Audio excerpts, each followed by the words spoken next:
Hello बच्चों, आज 30 सितंबर 2020 कार्यपत्रक number 38 और विषय है हमारा हिंदी, जो कि हमारी पाठ्य पुस्तक क्षितिज भाग 2 की कविता कन्यादान और कवि हैं उनके ऋतुराज जी।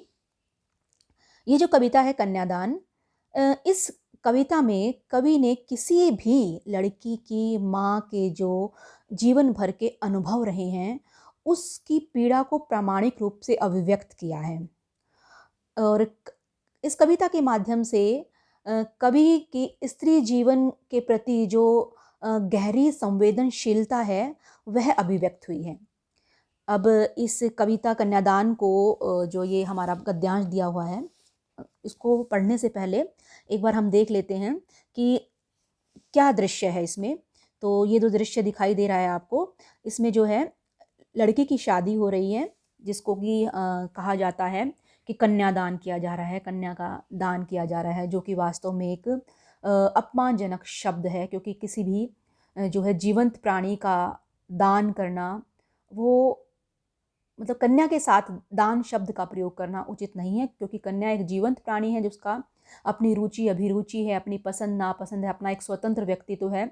तो उसको दान में देकर उससे अपने सारे संबंध विच्छेद कर लेना ये उचित नहीं है।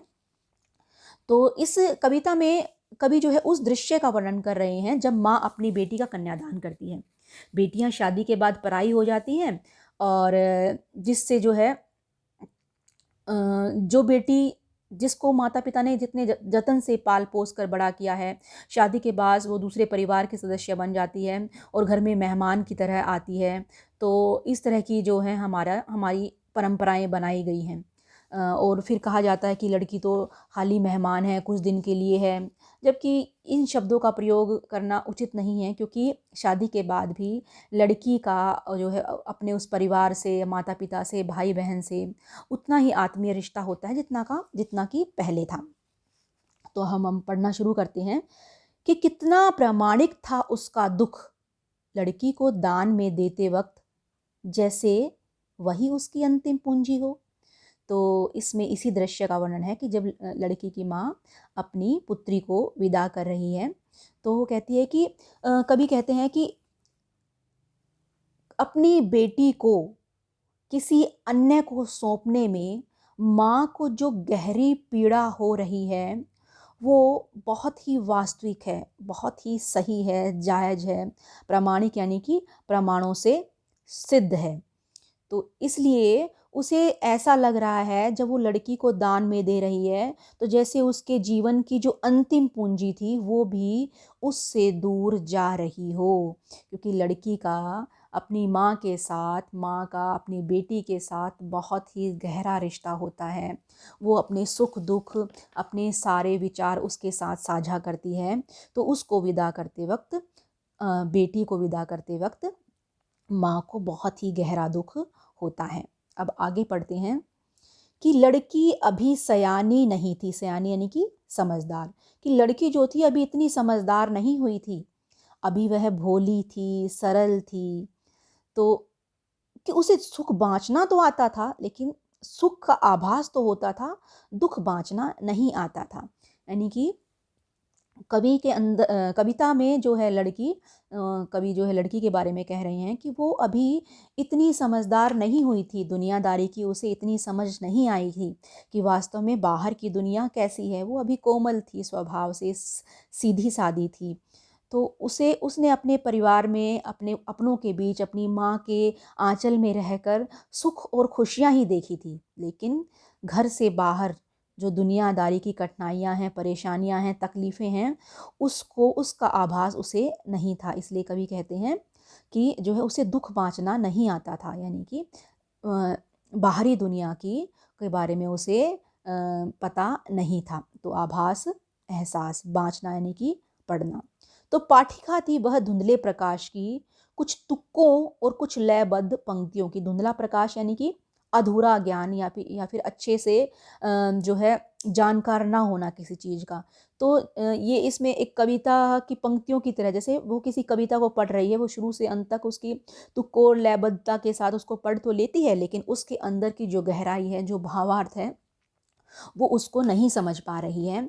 तो इसका अर्थ यही हुआ कि जो लड़की है वो अभी इतनी भोली और इतनी कोमल है कि बाहरी दुनिया उसके लिए एक धुंधली तस्वीर की तरह है, जिसे वो ठीक से नहीं देख पा रही है।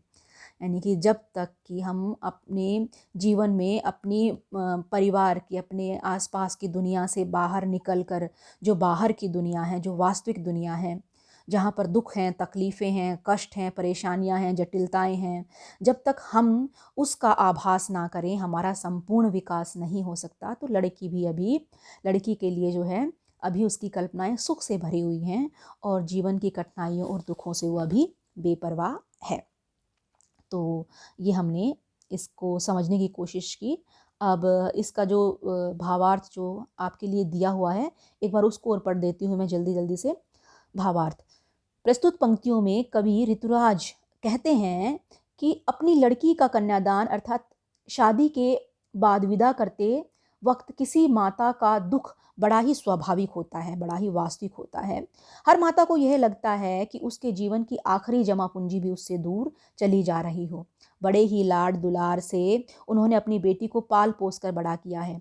आखिर अपनी बेटी के साथ ही तो वह अपने जीवन का सुख दुख बांटती थी, वही तो उसके जीवन की साथी थी। पर अब यह साथी भी उनसे दूर चली जा रही है। आगे कवि कहते हैं कि लड़की बड़ी तो हो गई है, लेकिन पूरी दुनिया पूरी तरह से सयानी नहीं हुई थी, अर्थात दुनियादारी की समझ अभी उसमें नहीं आई थी। उसने अभी तक अपने घर के बाहर की दुनिया नहीं देखी थी। उसे जीवन की जटिलता का सामना नहीं करना पड़ा था। उसका जीवन अभी तक सरलता से बीत रहा था। यही कारण है कि उसे खुशियां मनाना तो आता था, लेकिन परेशानियों का सामना कैसे किया जाए उसे अभी तक यह पता नहीं था। अपने घर के बाहर की दुनिया उसके लिए एक धुंधली तस्वीर की तरह थी, जिसे वह कभी ठीक से नहीं देख पाई थी, यानी कि अभी तक वह समझ नहीं पाई थी। जब तक कोई व्यक्ति घर के बाहर कदम न रखे, बाहर की दुनिया में वक्त ना गुजारे, तब तक उसका संपूर्ण विकास नहीं हो सकता। इसलिए अभी वह भोली लड़की सुखों की कल्पना में ही जी रही थी। तो ये इसके प्रश्न दिए हुए हैं बच्चों। 5 प्रश्न हैं कि माँ को पहला प्रश्न है कि माँ को अपनी बेटी जो है अंतिम पूंजी क्यों लग रही है। दूसरा, आपके विचार से लड़की को दुख बांटना क्यों नहीं आता होगा। और तीसरा, आपकी दृष्टि में कन्या के साथ दान की बात करना कहाँ तक उचित है, भाव स्पष्ट कीजिए। तो ये जो प्रश्न है, इनके उत्तर मैंने यहाँ लिखे हुए हैं बच्चों आपके लिए। आप अपनी तरफ से भी जो आपको ठीक लगता है वो ऐड कर सकते हैं। तो एक बार ये पढ़ देती हूँ मैं। माँ को अपनी बेटी अंतिम पूंजी क्यों लग रही है। उत्तर, माँ और बेटी सबसे निकट की साथी होती हैं। वे अपने सारे सुख दुख एक दूसरे के साथ बांटा करती हैं। माँ बेटी को पालती पोसती है, उसे अच्छे संस्कार देती है। माँ का बेटी से बहुत ज़्यादा लगाव होता है, इसलिए उसे विदा करते समय ऐसा लगता है मानो उसका सब कुछ जा रहा हो। इसलिए माँ को अपनी बेटी अंतिम पूंजी लग रही है। दूसरा प्रश्न है, आपके विचार से लड़की को दुख बांटना क्यों नहीं आता होगा। उत्तर, क्योंकि लड़की ने अभी तक परिवार में अपनों के बीच रहकर अपनी माँ की आंचल की छाया में केवल सुख और खुशियां ही देखी हैं। बाहर की दुनिया की जटिलताओं का उसे आभास नहीं है, इसलिए लड़की को अभी दुख बांटना नहीं आता होगा। प्रश्न नंबर 3 है कि आपकी दृष्टि में कन्या के साथ दान की बात करना कहाँ उचित है, तर्क दीजिए। उत्तर, मेरे विचार से कन्या के साथ दान की बात करना सर्वथा अनुचित और अपमानजनक है, क्योंकि दान में बेजान वस्तुओं को दिया जाता है, जीवंत प्राणियों को नहीं। क्योंकि हर जीवंत प्राणी की अपनी इच्छा, रुचि, पसंद नापसंद होती है, उसका एक अपना स्वतंत्र व्यक्तित्व होता है। और दान देने के बाद तो दानदाता का उस वस्तु से संबंध भी समाप्त हो जाता है, जबकि एक लड़की का संबंध अपने माता पिता से जीवन भर बना रहता है। इसलिए कन्या के साथ दान की बात करना उचित नहीं है। अगला प्रश्न है, भावार्थ स्पष्ट करना है कि पाठिका थी वह धुंधले प्रकाश की कुछ तुक्कों और कुछ लयबद्ध पंक्तियों की भाव स्पष्ट कीजिए। तो भावार्थ है कि लड़की के लिए बाहरी दुनिया एक धुंधली तस्वीर की तरह थी जिसे वह ठीक से नहीं देख पा रही थी। अर्थात वह बाहरी दुनिया की तकलीफ़ों और परेशानियों से अनभिज्ञ थी, अनजान थी। उसके लिए बाहरी दुनिया किसी कविता के टुकड़े की तरह थी जिसे वह पढ़ तो लेती थी, लेकिन जिसकी गहराई की अनुभूति उसे नहीं हो पा रही थी। जब तक कोई व्यक्ति घर के बाहर कदम ना रखे और बाहर की दुनिया में वक्त ना गुजारे, उसका संपूर्ण विकास नहीं हो सकता। उसी प्रकार वह भोली बच्ची अभी केवल सुखों की कल्पना में थी, जीवन की वास्तविक कठिनाइयों और परेशानियों से बेपरवाह थी। अंतिम प्रश्न है कि विवाह के समय माँ अपनी बेटी को क्या-क्या सीख देती हैं? तो ये बेटा आप अपनी मम्मी से भी पूछ कर लिख सकते हो। और ये मैंने कुछ लिखे हैं पॉइंट कि माँ जो है अपनी बेटी को जो है यही समझाती है कि सबसे प्रेम से बात करना, सबका आदर करना, सबकी पसंद नापसंद का ख़्याल रखना, अपना भी ख़्याल रखना, खुद को कभी कमज़ोर मत समझना, अत्याचार के विरुद्ध आवाज़ उठाना, हमेशा खुद पर विश्वास बनाए रखना, गुस्सा मत करना, सारे काम सही तरीके से करने की कोशिश करना। इसके अलावा और भी बातें जो हैं माँ अपनी बेटी को विदाई के समय समझाती है। तो आशा करती हूँ बच्चों आपको ये आज की वर्कशीट जो है अच्छे से समझ में आ गई होगी। और अगर आपको अभी भी कुछ डाउट है तो आप नीचे मुझे कमेंट्स बॉक्स में लिख कर बता सकते हैं कि आपको क्या चीज़ समझ में नहीं आई। और आप एक बार दोबारा भी इस पूरी वर्कशीट को सुन सकते हैं, देख सकते हैं, समझ सकते हैं।